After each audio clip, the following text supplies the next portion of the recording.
Former Augusta Mayor Deke Copenhaver has been in the news a lot lately for using his own bout with cancer as a way to raise awareness and money to fight that disease. Deke is in our studio this morning, one-on-one with Richard Rogers. Deke, it has been too long. Welcome back. Good to have you with us in the studio. Richard, thank you so much for having me. Man, beautiful new place you've got here. We've upscaled since the last time you dropped by. You have a little bit. You have. Well, let's talk about you. We saw you on social media and on our station ringing the bell. You had your last cancer treatment, your last radiation treatment for esophageal cancer. How you feeling? Richard, it's amazing. So 5.5 weeks of radiation treatments and chemo. I've had virtually no side effects. I haven't felt bad a day. I'm going to the gym every day. No weight loss, no hair loss, but I tell people, it is all him because there's no way I could do that. Well, it's been amazing to watch you go through all that. And will the voice come back stronger? The voice will come back. Yeah, that's just going to take some getting used to for you. Some patience on your part. Yeah, it really hasn't slowed me down, though. I'm still doing my podcast and everything. My wife, Melissa, said that the Lord was trying to tell me to shut up, but I haven't listened so far. Now, let's talk about this. You made a decision early on to try to take this cancer treatment and turn it into a fundraiser for our local cancer center. What was the thinking there? It's funny, Richard. So when somebody first tells you you might have cancer, first thing you think, am I going to die? But then the reports came in good. They said, you're young, you're healthy, we've caught it earlier. So I'm like, well, what can I do with this to help other people? So Al Dallas was my former executive assistant, now chief of staff at the Cancer Center. He said, let's form a team. So in 3 weeks, we were able to raise $53,000, which is such a wonderful reflection on this community, how people are willing to come together around a good cause. We saw Do It Deke t-shirts. You sold. Yeah. You have any left over? We have some Do It Deke t-shirts left over too, but that was fun. And shout out to my folks at Show Pony. Great. Just everything was a team effort. We also saw the Augusta Rotary pitch in $50,000, $20,000 from T.R. Reddy himself, who's a member of that club. That had to be a special day for you. Yeah, T.R. is a great friend and a great local philanthropist. So just when I found out that he was putting in $20,000, but that's just the type of guy he is. What do you want people to know about the Georgia Cancer Center? That we are blessed to be the home of the Georgia Cancer Center. So I tell people that, I'm able to access, world-class care. I'm going to MD Anderson next month, but not everybody's able to. So part of what the Cancer Center does is provide world-class care to people that might not be able to access it or afford it. So just for them to help people that they're in the greatest need, frankly, that's awesome. And I was happy to help them raise money. You haven't been mayor for a long time, but you never stopped working for this community. We're going to put a shot up of your book because you're also a best-selling author. That's what that little gold seal is. That's not easy to do. Anybody can write a book. Yeah. Not everybody can get the gold seal there saying #1 best-selling. Yeah. Well, it's funny, but it all started in Augusta with me being mayor. But, that gave me the experience. But the book is on leadership, not politics, which people don't associate the two. But I was doing a speaking engagement shortly after it came out, and the gentleman said, well, what's at the core of your book?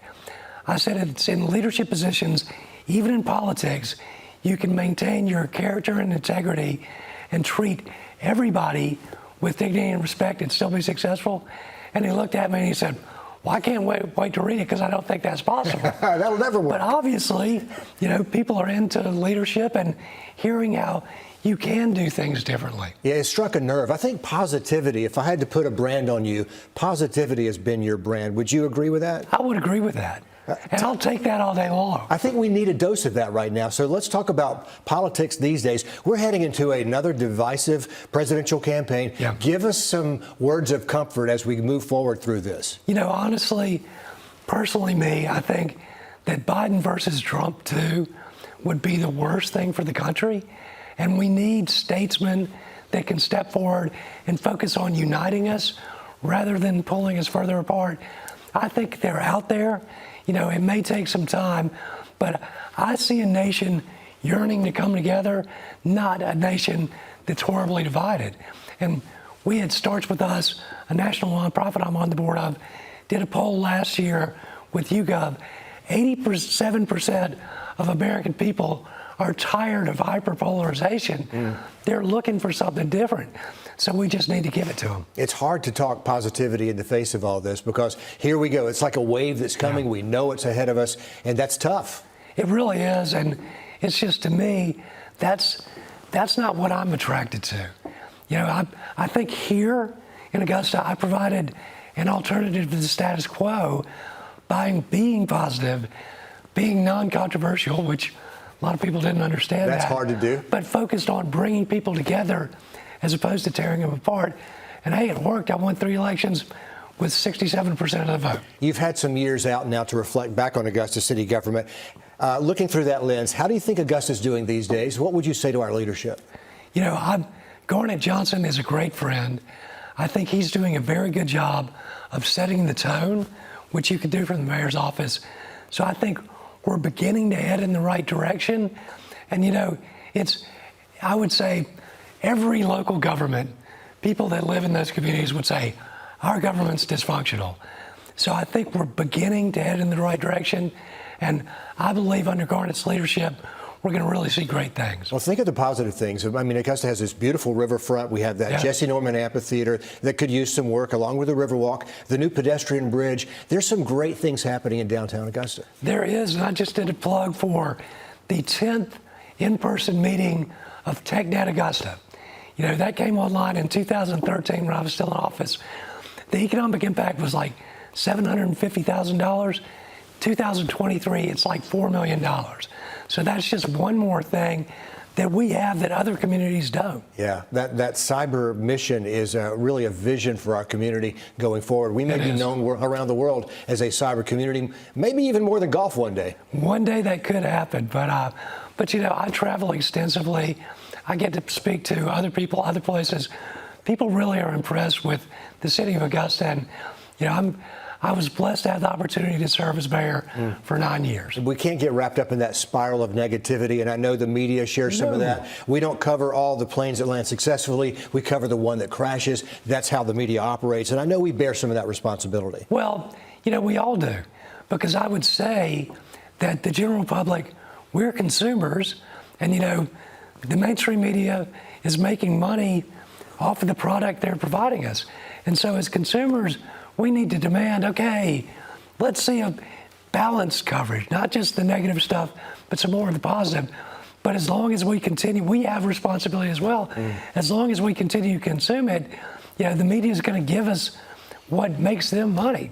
Absolutely. It's, you know, it's a business. Well, sometimes the money is out there on the extreme left or the extreme right. Yeah. You get into the middle. Where's the audience? The audience needs to be there to support that kind of journalism. They were there for the #1 bestseller that I wrote. So they're there. You just got to find them and engage them. Okay, what is next as we wrap this up? What's next for Dee Copenhaver?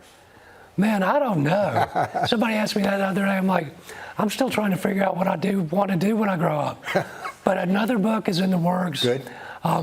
Working at the national level with, as I say, Starts With Us. You know, my podcast is blowing up nationally and internationally. So I never know. But I do know that through my illness, God has provided me this amazing opportunity and opening so many doors. So we'll see where that leads to. But I hope I can continue to help people that are dealing with cancer, because, man, it's scary. And I understand that. But if I can provide light and hope to other people that have it, that's a blessing. You are one of the hardest working men in Augusta, Georgia, and I don't believe James Brown would be upset with me saying that at all. He was a good friend. Man, if I could ever rival him, I'd take that all day long. He was a positivity man, too, wasn't he? Oh, yeah. All right. Dee Copenhaver, thanks for dropping by. Richard, thank you so much for having me, brother.